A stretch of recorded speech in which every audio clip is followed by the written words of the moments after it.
এইভাবে উঠাইলাম যে বাইচে আছে নাকি। উঠানোর পরে দেখি কোনো জায়গায় কিছু দেখা যায় না, খালি রক্ত।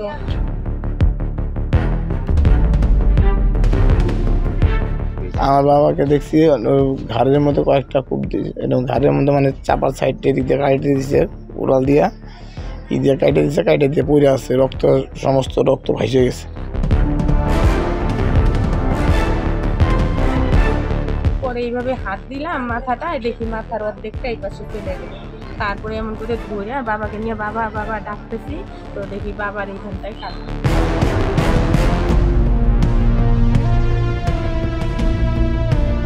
আমার ভাই হলো ওই যে রান্নাঘরের ওখানে বসে আছে, কোরালটা নিয়ে ঢাকা নিয়ে বসে আছে। ও মাঝে সাঝে মানে মদ গাঁজা খাই আসে ওই বাড়িতে হট্টগোল করে কেচাল ঝগড়া করে।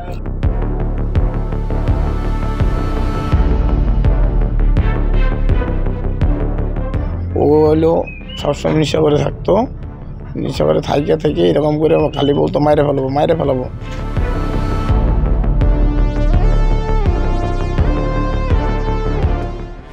तूफानगंज 1 नंबर ब्लॉक अंतर्गत इलाके में एक बेटे ने कुल्हाड़ी से हमला कर अपने पिता की हत्या। पुलिस ने आरोपी को किया गिरफ्तार।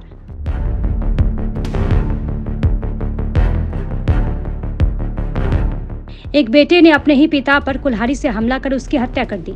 मृतक का नाम 70 वर्षीय अभिराम दास है। घटना बीती रात तूफानगंज 1 नंबर ब्लॉक के आंध्रान फुलवारी 1 नंबर ग्राम पंचायत अंतर्गत उल्लार खावा घाट नयेश्वरी इलाके की है। आरोपी बेटे को पुलिस ने गिरफ्तार कर लिया है।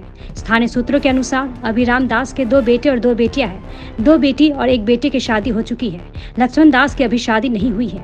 आरोप है कि लक्ष्मण शराब पीकर घर में गाली गलौज करता था और अपने पिता को जान से मारने की धमकी देता था। इससे पहले लक्ष्मण ने घर में आग लगा दिया था। उसके अत्याचार से परेशान होकर परिवार वालों ने लक्ष्मण को तूफानगंज मानसिक अस्पताल में भर्ती करा दिया था।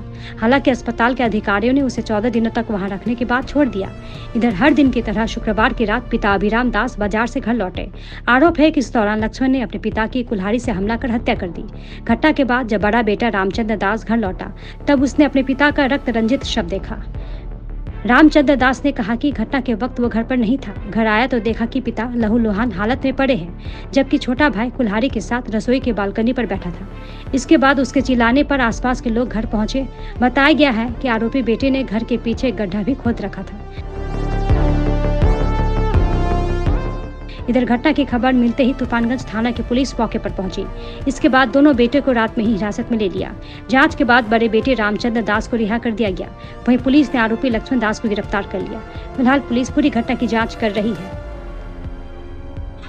ঠাকুরজি তোমাদের বাড়িতে কি বাবা গেছে? আমি বললাম না, আমার বাবা তো আসে নাই। তখন বললো সত্যি বললো আসছে নাকি? আমি বললাম না আসে নাই। তারপরে বৌদি বললো তাইলে আমি এখন একা একা কেমন করে যাই, কেমন করে খোঁজ নেই। বললো যে তোমার বরকে পাঠাইয়ে দাও আর তুমি আসো, আইসে যাইয়ে দেখি রাস্তায় লোকজন নাই, একা তো আমি যাওয়ার সাহস পাই না। তা আমার বাচ্চা ছোট আছে, তো 2 বছর বয়স বাচ্চা, রাইখে আসা যাবে না। আমার বর বললো তুমি থাকো। ওই আইসে দেখলাম, প্রথমে আমার বর আইসে দেখলো যে আসার পরে বাড়িতে ঢোকার পরে দেখলো যে আমার বাবা ওই অবস্থা শুয়ে আছে। আমার বৌদি রাস্তায় দাঁড়িয়ে থাকার পরে আমার বর যে বাড়িতে দেখলো যে ওই অবস্থা, মানে রক্ত অবস্থা উপর হয়ে পড়ে আছে। পরে আমার বর আমাকে ফোন করলো, ফোন করার পরে আমি আসলাম।